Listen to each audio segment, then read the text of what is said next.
बिस्मिल्लाहिर्रहमानिर्रहीम। अस्सलाम वालेकुम दोस्तों। आज का मौजू है जी चेहरे की खूबसूरती के लिए वजीफ़ा। चेहरा पुरनूर और खूबसूरत हो जाए, एक ऐसा वजीफ़ा। ये बहुत ज़्यादा फरमाइश मेरी बहनों की तरफ से, और इवन बहन भाई भी पूछ रहे हैं कि जनाब कुछ चेहरे का कोई बताएं, कुछ सिलसिला। आजकल गर्मी वैसे भी आ गई है तो बड़ी दाग धब्बे बढ़ गए हैं और पिंपल्स पड़ रहे हैं और डार्क स्पॉट्स हो रहे हैं, तो इसमें चेहरे की खूबसूरती का मैं ब्यूटिशियन तो हूँ नहीं भाई। हम तो सीधे साधे से बंदे हैं। थोड़ी सी रिसर्च के हवाले से जो कुरान और हदीस से निकालते हैं वही वज़ाइफ, वही चीज़ आपके साथ शेयर करते हैं। तो इस मसले का हल भी मौजूद है, सूरह नूर के अंदर इस मसले का हल मौजूद है। अब आपको थोड़ी सी मेहनत करनी होगी। आपके ये चेहरे के ऊपर चेहरा पुरनूर होगा, खूबसूरत होगा, डार्क स्पॉट्स भी जाएंगे, पिंपल्स भी जाएंगे, एक्नी भी ख़त्म होगा, चेहरे के तमाम मसाइल जो है वो ख़त्म होंगे। इस सूरह नूर को अगर मैं एक चेहरे की खूबसूरती का नुस्खा कहूँ तो बेहतर होगा। तो इसमें बहुत ज़्यादा पावर है, बहुत ज़बरदस्त वजीफ़ा है। इसको आप करके देखिए, और करने में भी बहुत इजी है। इसके अंदर कोई कोई डिफ़िकल्टी नहीं है इसके करने के अंदर। सिर्फ ये है कि ख़वातीन के मखसूस अयाम के अंदर ख़वातीन ये वजीफ़ा उन दिनों में नहीं किया जा सकता।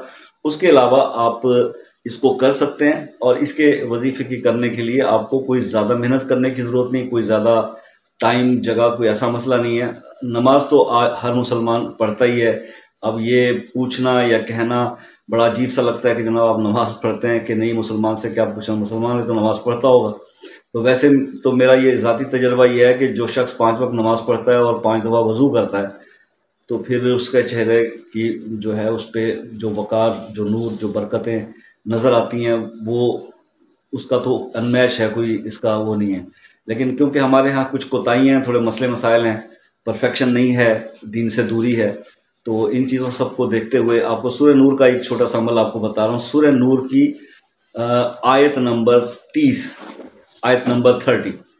तो ये सूरह नूर की आयत नंबर 30 जो है, इसको आपने बावजू होकर दिन में एक बार पढ़ना है, और अपने हाथों पे दम करके अपने चेहरे पर मल लेना है, फेर लेना है। तो एक बार सूरह नूर बावजू होकर सूरह नूर की आयत नंबर 30 ये याद कर लीजिए। अगर आप इसको 5 वक्त नमाजी हैं तो 5 नमाजों के बाद भी इसको हर नमाज के बाद एक बार पढ़ के करेंगे तो उससे ज़्यादा फ़ायदा होगा। इसका ये मतलब ये नहीं कि अगर मैंने एक बार बोला तो आप 7 दिन के अंदर अंदर आप देखेंगे कि आपका चेहरा जो है वो ग्लो कर रहा है। उसके जितने भी प्रॉब्लम जो दवाइयों से नहीं ठीक हो रहे थे वो दैट आर गोइंग ऑसम। तो औसम किस्म की आपकी रंगत और चेहरे के सारे मसाइल हल होंगे। आपने इसको 7 दिन करने के बाद इसके जो रिजल्ट्स तो आपने देख ही लेने, लेकिन मेरा मशवरा ये है कि इतना हैवी वजीफ़ा नहीं है। खूबसूरत तो सारी ज़िंदगी रहना चाहते हैं आप, नज़र आना चाहते हैं। खूबसूरती के लिए लाखों करोड़ों, मेरे ख्याल में इस वक्त सबसे ज़्यादा जो वर्ल्ड के अंदर प्रोडक्ट्स बिक रही हैं वो ब्यूटी के ऊपर बिक रही हैं, और सबसे ज़्यादा जो आर्टिकल पढ़े जा रहे हैं वो भी ब्यूटी पे पढ़े जा रहे हैं, और सबसे ज़्यादा जो ब्रांड्स बिक रहे हैं और काम कर रहे हैं वो भी ब्यूटिशंस और ब्यूटी के ऊपर हैं। तो इसलिए ख़वातीन तो इस पर बहुत कॉन्शियस हैं। तो भाई इतना खर्चा करने की ज़रूरत नहीं है, आप इस लाइफ टाइम इस वजीफ़े को करें। आपको कभी किसी पार्लर पे जाके कोई ऐसा चेहरे का ट्रीटमेंट नहीं कराना पड़ेगा, इसकी गारंटी है। अल्लाह ताला आपको ज़ाहिरी और बातनी खूबसूरती अता करे, मेरी दुआ है तमाम बहन भाइयों के लिए। और आप भी अपने इस भाई को अपनी दुआओं में याद रखा कीजिए। आपकी दुआओं की मुझे अशद ज़रूरत रहती है। बाकी चैनल से जुड़े रहने के लिए मैं आपको बहुत शुक्रगुजार हूँ। आप लोगों की बहुत फेवर मुझे मिली है, जिसके नतीजे में सिर्फ 2 महीने के अंदर अंदर जो है चैनल जो है वो मोनेटाइज हो गया। तो थैंकफुल टू यू, मैं सबका शुक्रगुजार हूँ। आप इसी तरह अपनी सपोर्ट जारी रखिएगा। मिलते हैं नेक्स्ट वीडियो में, तब तक के लिए अल्लाह हाफ़िज़।